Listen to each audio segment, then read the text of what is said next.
ನಮ್ಮ SC ST ಜನಾಂಗದ ಡೆವಲಪ್ಮೆಂಟ್ಗೆ ನೀವು ಕೊಡಬೇಕು.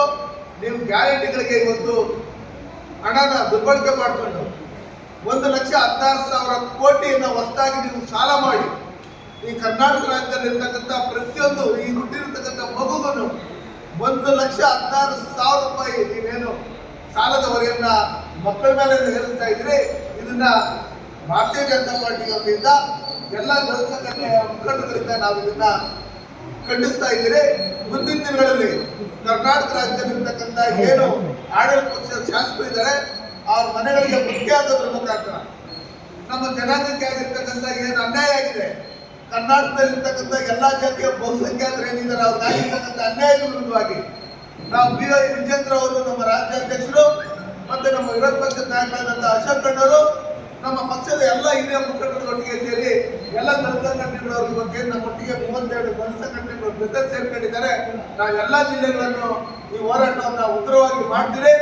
ಇವತ್ತೇನು ವಕ್ಫ್ ಬೋರ್ಡ್ಗೆ ಸೇರಿರ್ತಕ್ಕಂಥ ಆಸ್ತಿ ಅಂತೇಳಿ ಹೊಸದಾಗಿ ನೀವು ಶಾಲೆಗಳನ್ನ ಇನ್ನೊಂದು ಮತ್ತೊಂದು ಕಟ್ಟೋದನ್ನು ಕೊಡ್ತೀರಿ ಅಂತ ಹೇಳ್ತಾ ಇದ್ರಿ. ಇದನ್ನ ವಕ್ಫ್ ಬೋರ್ಡ್ ವಿರುದ್ಧವಾಗಿ ಲೋಕಸಭೆಯಲ್ಲಿ ಬಿಲ್ ಮಂಡನೆ ಆಗಿರ್ತಕ್ಕಂಥ ಸಂದರ್ಭದಲ್ಲಿ ದೇವಸ್ಥಾನಕ್ಕೆ ಸೇರಿರ್ತಕ್ಕಂಥ ಜಮೀನುಗಳು, ರೈತರಿಗೆ ಸೇರಿರ್ತಕ್ಕಂಥ ಜಮೀನುಗಳನ್ನ ಮತ್ತೆ ನಮ್ಮ ಹಿಂದೂಗಳಿಗೆ ಸೇರಿರ್ತಕ್ಕಂಥ ಜಮೀನುಗಳನ್ನ ನೀವು ಕಗ್ಲತ್ ದರ್ಬಾರ್ ಮಾಡಿ ನಮಗೆ ಸೇರ್ಬೇಕು ಅಂತ ಹೇಳ್ಬಿಟ್ಟು ಇವತ್ತು ನೀವು ನೋಟಿಸ್ ಕೊಟ್ಟಿದ್ದೀರಿ. ಅದನ್ನ ಕೂಡಲೇ ವಾಪಸ್ ಪಡೆದು ಇವತ್ತು ಮಸೀದಿಗಳಿಗೆ ಬೇರೆ ಬೇರೆ ಇದಕ್ಕೆ ಶಾಲೆಗಳಿಗೆ ನೀವು ಜಮೀನುಗಳನ್ನ ವಕ್ಫ್ ಬೋರ್ಡ್ ಇರ್ತಕ್ಕಂಥ ಕೊಡ್ತೀರಿ ಅಂತ ಹೇಳ್ತಾ ಇದ್ದೀರಿ. ಇದನ್ನ ಯಾರಾದ್ರೂ ದಾನ ಕೊಟ್ಟಿದ್ರೆ ಮಾತ್ರ ನೀವು ಆ ಜಮೀನನ್ನು ನೀವು ಬಳಸ್ಕೋಬೇಕಿದ್ದೀನ. ಯಾವುದೇ ದೇವಸ್ಥಾನಗಳನ್ನಾಗ್ಲಿ ನಮ್ಮ ರೈತರು ಇವತ್ತು ಉಳುಮೆ ಮಾಡ್ಕೊಂಡಿರ್ತಕ್ಕಂಥ ಜಮೀನುಗಳನ್ನಾಗ್ಲಿ ನೀವು ಯಾವುದೇ ಕಾರಣಕ್ಕೂ ಇದನ್ನು ಬಳಸಬಾರ್ದು ಅಂತ ಹೇಳಿ ನಾನು ಎಚ್ಚರಿಕೆಯನ್ನು ಕೊಟ್ಟು ಮುಂದಿನ ದಿನಗಳಲ್ಲಿ ಈ ರೀತಿ ಏನಾದ್ರು ಬಳಕೆ ಮಾಡಿದ್ದೆ ಆದ್ರೆ ನಮ್ಮ ಹೋರಾಟ ಇನ್ನೂ ತೀವ್ರವಾಗಿರುತ್ತೆ ಅಂತ ಹೇಳಿ ಇವತ್ತು ಈ ಪತ್ರಿಕಾಗೋಷ್ಠಿಗೆ ಕರೆದು ನಮ್ಮನ್ನೆಲ್ಲ ಮಾತಾಡ 2013 SC ಕಾನೂನು ತಂದದ್ದು ನೀವುಗಳೇ ಆಗ್ತದ. ಯಾವುದಕ್ಕೆ ABCD ಅಂತ ಮತ್ತು ಒಂದು 5 ಕಾಲಮ್ಸ್ ಇಟ್ಕೊಂಡು ಈ ಹಣವನ್ನ ಕಾನೂನಾತ್ಮಕವಾಗಿ ಯಾವಕ್ಕೆ ಬಳಸ್ಕೋಬಹುದು ಅನ್ಯ ಮಾರ್ಗಗಳಿಗೆ ಅನ್ನುವಂಥದ್ದನ್ನ ಕಾನೂನು ಅವರಾಗವರು ಮಾಡ್ಕೊಂಡು ನಮಗೆ ಒಂದು ಆಶಾಭಾವನೆ ಇತ್ತು. ಏನು ಸಂವಿಧಾನವನ್ನ ಸಾಮಾಜಿಕವಾಗಿ ನಾವೆಲ್ಲರೂ ಕೂಡ ಎತ್ತಿರಿಯುವಂಥವ್ರು ಸಿದ್ದರಾಮಯ್ಯನವರು ಅನ್ನುವಂಥ ಒಂದು ಮುಕ್ಕುಬುದ್ಧಿ ಏನು ಕವಿದಿತ್ತೋ ಈ ದಲಿತ ಸಮುದಾಯಕ್ಕೆ, ಅದು 2 ವರ್ಷಗಳಿಂದ ನೋಡ್ತಾ ಇದ್ರೆ ಅದು ಇಲ್ಲ, ನಮ್ಮ ವಿರೋಧವಾಗಿ ಕೆಲಸ ಮಾಡ್ತಕ್ಕಂಥ ಮನಸ್ಥಿತಿ ಇದೆ ಅನ್ನುವಂಥ ಪರಿಸ್ಥಿತಿಗೆ ಬಂದು ತಲುಪಿದ್ದೇವೆ. ಅದರ ಫಲವೇ ಇವತ್ತು ಇಡೀ ಸಮುದಾಯ 30-32 ಸಂಘಟನೆಗಳು ಒಟ್ಟಾಗಿ SCPTSP ಹಣ ನಮ್ಮ ಹಣ ನಮ್ಮ ಹಕ್ಕು ಅನ್ನುವಂಥ ವೇದ ಘೋಷಿಸಿದ ಕೂತಿದ್ದೆವು. ಈಗಾಗಲೇ ಏನು ನಾನು ಆವಾಗ ಹೇಳಿದೆ, ಏನು ಮೊದಲನೇದಾಗಿ ಈ ಹೋರಾಟ ಸಮಿತಿಯ ಉದ್ದೇಶ ಏನು, ರಾಜ್ಯದಲ್ಲಿ ಎಲ್ಲನೂ ಕೂಡ ಬೇರೆ ಬೇರೆ ನಮಗೆ ಗೊತ್ತಿದೆ. ಒಂದಷ್ಟು ಜನಕ್ಕೆ SCPTSP ಅಂದ್ರೆ ಏನು ಅಂತ ಹೋರಾಟಗಾರರು ಗೊತ್ತಿದೆ, ರಾಜಕಾರಣದಲ್ಲಿ ಇರೋರು ಗೊತ್ತಿದೆ. ಆದರೆ ಸಾಮಾನ್ಯವಾಗಿರುವಂಥ ಜನಕ್ಕೆ ಗೊತ್ತಿದೆ SCPTSP, what the meaning of SCPTSP ಅನ್ನುವಂಥದ್ದು ನಾವು ವಿಚಾರ ತಿಳಿಸಲೇಬೇಕಾಗ್ತದೆ. ಅದು ಯಾವ ಕಾರಣಕ್ಕೋಸ್ಕರ ಕೊಡ್ತೀರಿ? 2013 ಕಾನೂನು ತಂದಾಗ ಏನಿರುತ್ತೆ, ಒಂದು ಆರ್ಥಿಕ ಸಬಲತೆಗಾಗಿ ಮಾತ್ರ ಬಳಸ್ಕೋಬೇಕು, ಅದು ಸಮುದಾಯದವರು ಅಂತ ಹೇಳ್ತಾರೆ. ಎಲ್ಲಿ ಮಾಡ್ತಾ ಇದ್ದೀರಿ ನಾವು? ನಾವು ಹೇಳ್ತಾ ಇದ್ರಿ ಏನು ಬೇರೆ ಬೇರೆ ನಿಮ್ಮಗಳಲ್ಲಿ ದುಡ್ಡೇ ಇಲ್ಲ. ಬೆಂಗಳೂರಲ್ಲಿ 6 ಜನಕ್ಕೆ ಕಾರ್ಡ್ ಕೊಟ್ಟಿದ್ದಾರೆ, ನಿಮ್ಗೆ ಗೊತ್ತಿರಬೇಕು. 6 ಜನಕ್ಕೆ ಅಷ್ಟೇ ಕೊಟ್ಟಿದ್ದಾರೆ. ಎಷ್ಟಿದೆ ಸರ್? ಯಾವುದೇ ರೀತಿ ಹಣದ ಕೊರತೆ ಇದೆ, ಆ ವರ್ಗಗಳಿಗೆ ಮೀಸಲಿಟ್ಟಂತ ಹಣವನ್ನ ಅವರಿಗೆ ಉಪಯೋಗವನ್ನು ಆಗುವಂತ ರೀತಿಯಲ್ಲಿ ಎಲ್ಲಾ ನಿಗಮಗಳು ಕೂಡ ಹಣವನ್ನು ಹಂಚಿಕೆ ಮಾಡಬೇಕು. ಹಂಚಿಕೆ ಮಾಡಿ ಅವರ ಬದುಕನ್ನು ಹಸನು ಮಾಡಲಿಕ್ಕೆ, ಆರ್ಥಿಕವಾಗಿ ಅಭಿವೃದ್ಧಿ ಆಗಲಿಕ್ಕೆ ಸರ್ಕಾರ ಕ್ರಮವನ್ನು ತೆಗೆದುಕೊಳ್ಬೇಕು ಅನ್ನುವಂಥದ್ದು ನೀತಿ ಆಯೋಗದ ಒಂದು ಕಾನೂನು.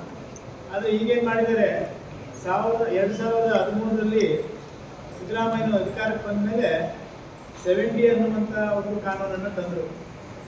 ಈ 70ನ ರದ್ದು ಮಾಡಬೇಕು ಅಂತೇಳಿ BJP ಸರ್ಕಾರ ಮತ್ತು BJP ಸಂಘಟನೆ ಇಡೀ ರಾಜ್ಯಾದ್ಯಂತ ಹೋರಾಟ ಮಾಡಿದ ಮೇಲೆ 70 ರದ್ದು ಮಾಡಬೇಕು. 70 ರದ್ದು ಮಾಡಿ 7C ತಂದರು.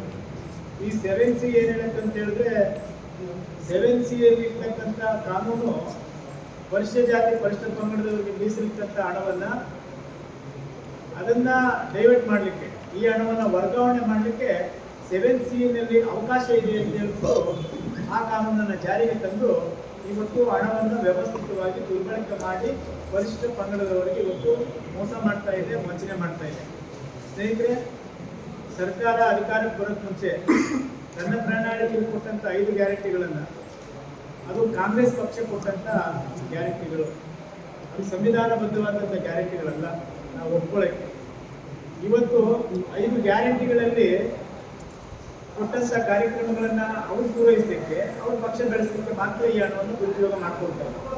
ನಾವು ಕೇಳ್ತಕ್ಕಂಥ ಪ್ರಶ್ನೆ ಏನಂತ ಹೇಳಿದ್ರೆ, ಸಂವಿಧಾನಬದ್ಧವಂತ ಹಕ್ಕನ್ನ ಪಡ್ಕೊಳ್ತಕ್ಕಂಥ ಪರಿಶಿಷ್ಟ ಜಾತಿ ಪರಿಶಿಷ್ಟ ಪಂಗಡದವರಿಗೆ ನೀವು ನಾವೇ ಅಭಿವೃದ್ಧಿ ಮಾಡೋದು, ಈ ದೇಶದಲ್ಲಿ ನಾವೇ ಅವರನ್ನ ಕಾಪಾಡುವಂಥ ಎಲ್ಲ ಸೌಕರ್ಯಗಳನ್ನ, ಯೋಜನೆಗಳನ್ನ, ಕಾರ್ಯಕ್ರಮಗಳನ್ನ ಕೊಡ್ತಾ ಬಂದಿದ್ದೇವೆ.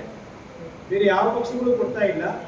ಹಾಗಾಗಿ ನೀವು ನಮಗೆ ಓಟ್ ಹಾಕಿ ಅಂತೇಳಿ ಎಲ್ಲ ಕಡೆ ಹೋಗಿ ಬಿಜೆಪಿ ಮೇಲೆ ಸುಳ್ಳು ಆರೋಪಗಳನ್ನು ಹೊರಿಸಿ ಸಂವಿಧಾನವನ್ನು ಉಳಿಸೋದು ನಾವೇ ಅಂತೇಳಿ ನೀವೆಲ್ಲರಿಗೂ ಕೂಡ ಸುಳ್ಳು ಹೇಳಿ ಮತವನ್ನು ಪಡ್ಕೊಂಡ್ರಿ. ಮತವನ್ನು ಪಡ್ಕೊಂಡಾದ ಮೇಲೆ ಯಾವ ಜನಕ್ಕೆ ನೀವು ಭರವಸೆಗಳನ್ನು ಕೊಟ್ಟಿದ್ರು, ಆ ಭರವಸೆಗಳನ್ನು ಕೊಟ್ಟು ನಂತರ ಆ ಭರವಸೆಗಳನ್ನು ನಂಬಿ ಆ ಜನಾಂಗ, ಆ ವರ್ಗಗಳು ನಿಮಗೆ ಓಟ್ ಹಾಕಿ ಅಧಿಕಾರಕ್ಕೆ ತಂದು ಇವತ್ತು ನಿಮ್ಮ ಕೆಲಸ ಏನಂತ ಹೇಳಿದ್ರೆ, ಕಳೆದ 2 ವರ್ಷಗಳಿಂದ ಪರಿಶಿಷ್ಟ ಜಾತಿ, ಪರಿಶಿಷ್ಟ ಪಂಗಡ ಮತ್ತು ಹಿಂದುಳಿದವರ ಸಮಾಧಿ ಮೇಲೆ ಸರ್ಕಾರ ಮಾಡ್ತಾ ಇದ್ದೀನಿ ನೀವು.